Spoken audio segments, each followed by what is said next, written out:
সাবেক খেলোয়াড় এবং সদস্য ইসলাম। আজকে একটা জিনিস প্রমাণিত হয়েছে যে যারা খেলাধুলা করে তারা জনগণের কাছে প্রিয় মানুষ। কারণ প্রমাণিত হয়েছে যে আজকে দেখবেন এখানে যারা এমপি মন্ত্রী হয়েছেন এরা সবই কিন্তু মোহামেডান ক্লাবের সঙ্গে জড়িত। দ্যাট মিনস এরা জনপ্রিয় মানুষ, এটা কিন্তু সার্বজনীন। আজকে এই যে নিয়াজ বসে আছেন আমাদের সামনে, ওর বাবা ছিলেন আমাদের শিক্ষক। রকিবুল হাসান তো আছেই, আমাদের রৌফরের ছোট ভাই। ছোট না, রৌফরের ছোট ভাই তো। হ্যাঁ, রৌফর ছিল আমাদের একটা জুনিয়র কন্টেম্পোরারি। বাট এটা একটা আলাদা জগৎ। এই জগতে যখন আসি তখন মনে হয় আই এম এট হোম। কারণ আমি নিজে মাঠে থাকতাম।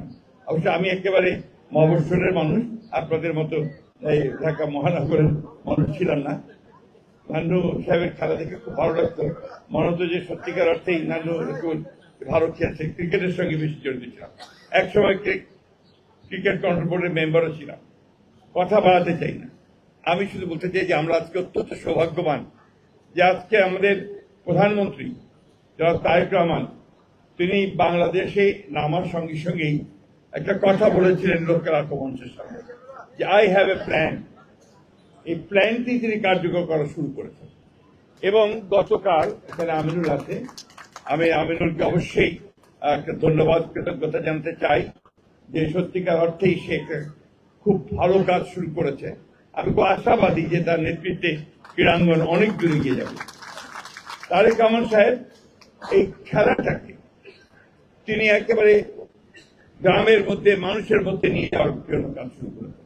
শুধু তাই নয়, এই খেলোয়াড় তারা যেন পেশাজীবী হয়ে ওঠে খেলাকে নিয়ে, সেটাও তার মাথার মধ্যে রয়েছে এবং সেই লক্ষ্যেও তিনি কাজ শুরু করেছেন।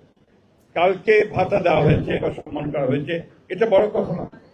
বড় কথা হচ্ছে যে ভবিষ্যতে যারা খেলবে তারা যেন খেলাকে পেশা হিসাবে নিতে পারে, এই কাজটি তিনি শুরু করেছেন, যেটা আমি মনে করি যে বাংলাদেশের ক্রীড়াঙ্গনে নিঃসন্দেহে একটা নতুন চিন্তা, নতুন ভাবনা এবং সামনের দিকে নিয়ে যাবে। প্রিয় ভাইয়েরা, আমরা খেলাধুলাকে আমাদের অন্তরে ধারণ করি। আমি এখনো সুযোগ করে মাঠে ক্রিকেট খেলা দেখতে যাই, এবং যদি আবাহনী মোহামেডানের ফুটবল খেলা হয় তাহলে আবার দেখতে যাব। কারণ এগুলো আমাদের প্যাশন। আমরা ছোট থেকে গড়ে উঠেছি এই ধরনের আপনার আনন্দ উপভোগ করার মধ্যে দিয়ে। আমরা সবসময় মনে করেছি এখানে কোনো রাজনীতি থাকবে না, এখানে রাজনীতির কারণে কোনো মেধাবী ক্রীড়াবিদ বাদ করবে দল থেকে বা জাতীয় দল থেকে, এটা সবচেয়ে কষ্টের কারণে দাঁড়ায়। এই উপগ্রহ থেকে আমাদেরকে বেরিয়ে আসতে হবে।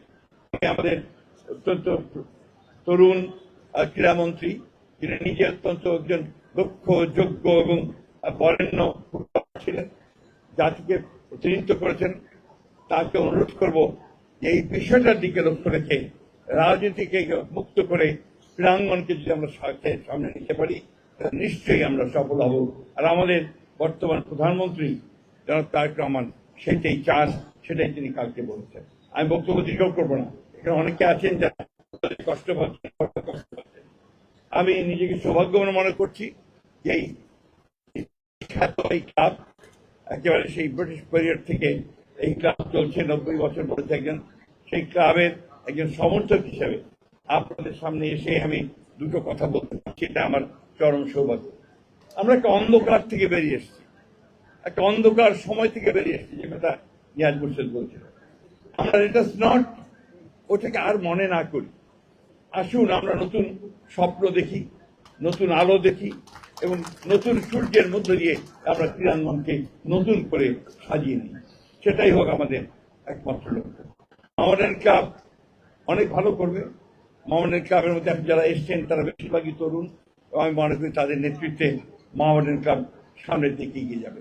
একই সঙ্গে আজকে যেমন এখানে রঞ্জন বাবু এসছেন, আমাদের অন্যান্য ক্লাবগুলো তারাও ইকুয়ালি স্ট্রং হবে।